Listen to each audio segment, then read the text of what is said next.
What's up, fight fans? This is Kurt DeVille with Counterpunch Boxing News, and I have some new news concerning Deontay Wilder, Tyson Fury. Explanation time, people. Explanation time. Now, I have sources, a strong source, that informed me that Deontay Wilder and his decision not to say or speak on anything concerning the Glovegate or any of the accusations that he had against Tyson Fury is because there is somewhat of a gag order, okay?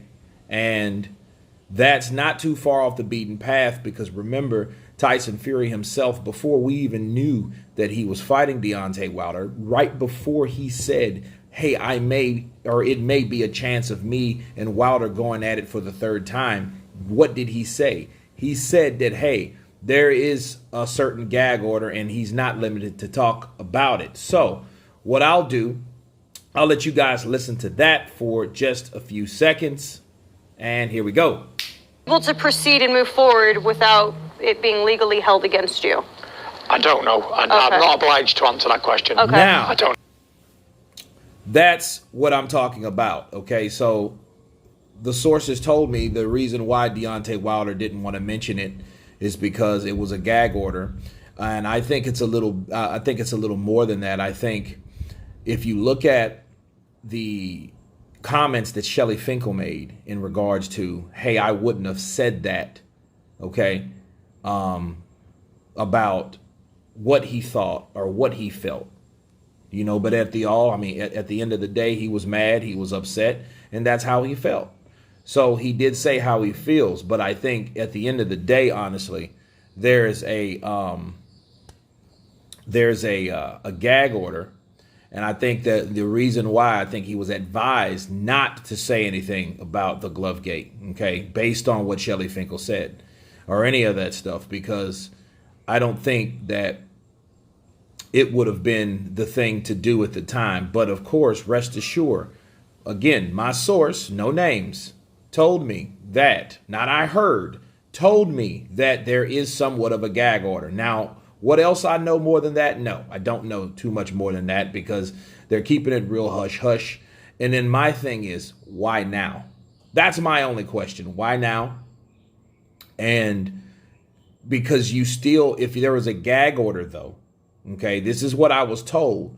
So I'm just really questioning, okay, if there's a gag order, then why wasn't the confiscated or why wasn't the interviews confiscated like, let's say, like what Mark Tibbs went through when he mentioned something about Billy Joe and then MTK Global erased and they informed all of them to take that off all these different platforms that interviewed Mark Tibbs saying that same thing, like IFL TV, Seconds Out, you know, some bigger channels that you can't find it now. So if that was the case, you know, I believe maybe that they would have took that for what it was. Now, there's more to this though, okay?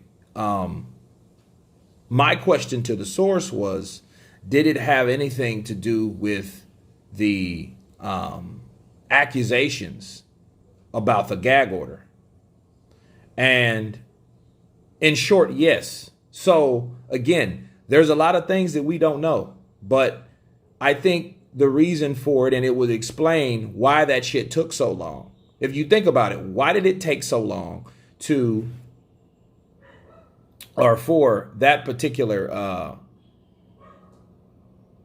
court decision to be announced? They could have looked at that. Okay, it's valid. All right, it's still valid. Boom, you're fighting him. They didn't have to wait that long for that. That's my only problem with it. Because had that happened, you know, and what ended up happening, I think that, because I'm reading here,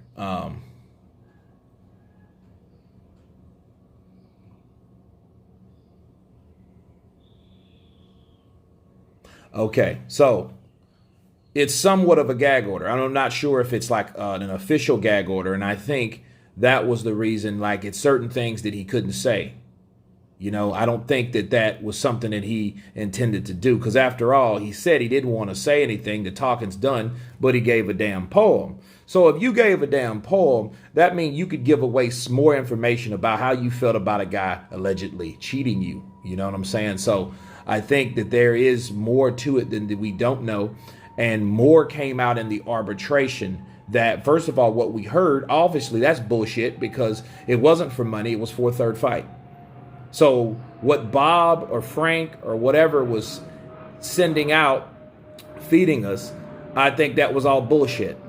It's either Bob Arum or Frank Warren didn't know, or they didn't want you to know, or anybody to really know about what was going on and what was said in that arbitration. So you have to remember, these were two phases. These were mediation and it was arbitration. Okay, so you want to get the facts from this type of stuff, because you don't want to go off your gut. You want to go off the sources that tell you what? Bars.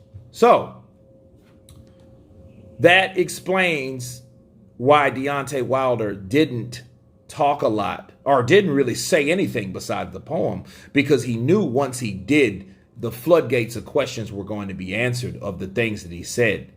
But here's the thing. My advice to Wilder, though, I know he's an emotional person. A lot of us get emotional. We make brash decisions when we are upset, because that didn't come out until Tyson Fury tried to jump ship. But I think you should learn, or Deontay Wilder, should learn to keep your mouth shut at the right times, if that makes sense. Because if you were going to do that, there would be no reason to have somewhat of a gag order if there was nothing said in the first fucking place. If he wouldn't have said anything, he wouldn't have had to be answering questions. See, you can tell someone that tells someone else. That's one thing. But unless it didn't come from you, nobody could say anything about anything. Right? So, but now that he did come out, he came on Brian Custer. He came on 78. He came on, I think, Fred Barbershop Conversations. But I think the last one, he didn't mention anything. And that's another thing. You didn't mention any of that stuff. You know, you said, well, you had no proof concerning Povetkin. I'm like, oh, the fuck did that come from? But, you know, if you read between the lines, you know. But anyhow, I do feel that Wilder jumped the gun and said some things that he shouldn't have said. That's why there's somewhat of a gag order now. And but I do want to hear more about what went on. And until we really find out, that's something that we'll always wonder and want to know. And I hope at some point, since Wilder already came out and said what he felt and thought and proclaimed and confessed, I think at the end of the day, at some point, he has to clear that up. That's only right to the people that he told that to, and he told that basically to the world. Okay?